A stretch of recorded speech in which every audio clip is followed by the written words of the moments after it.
Geez, fellas, it's a bit early, isn't it? Still, got a job to do. We've got to test an HSV ClubSport.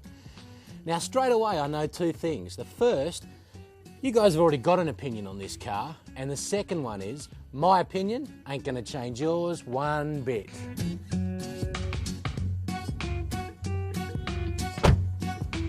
You see, nothing polarises Australians like a Ford versus Holden battle. It's ingrained. It's like, do you vote Labor or Liberal? Do you wear boxer shorts or briefs? So what colour are your Reg Grundies? Are they Ford blue or Holden red? Now, as for me, let's find out.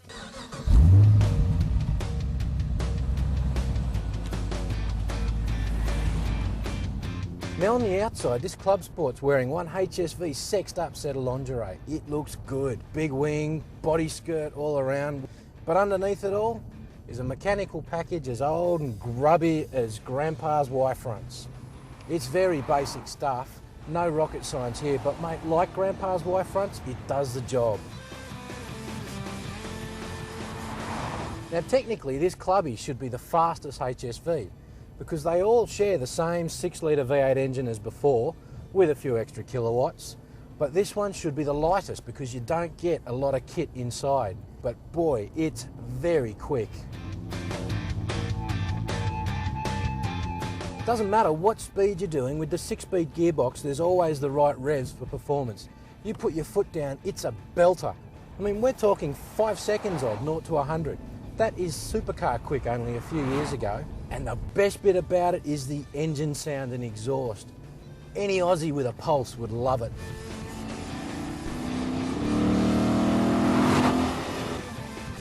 Now, I was lucky enough to test that HSV GTS at Oran Park. Man, that was heaven. There's a few differences between that car and this one, and the most obvious is the suspension system.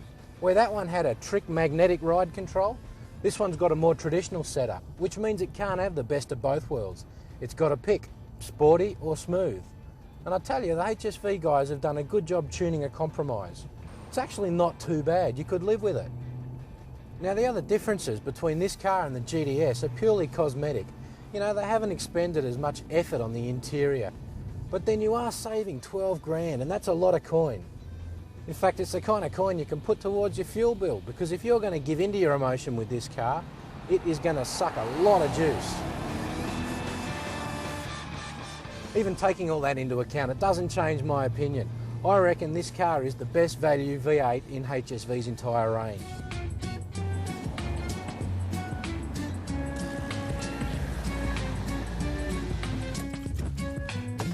So there you have it, that's my opinion. And I bet it hasn't changed your opinion one bit. But you know what they say about opinions, don't you? They're like backsides. Everybody's got one. Oh, and for the record, my Reg Grundies are black. Okay.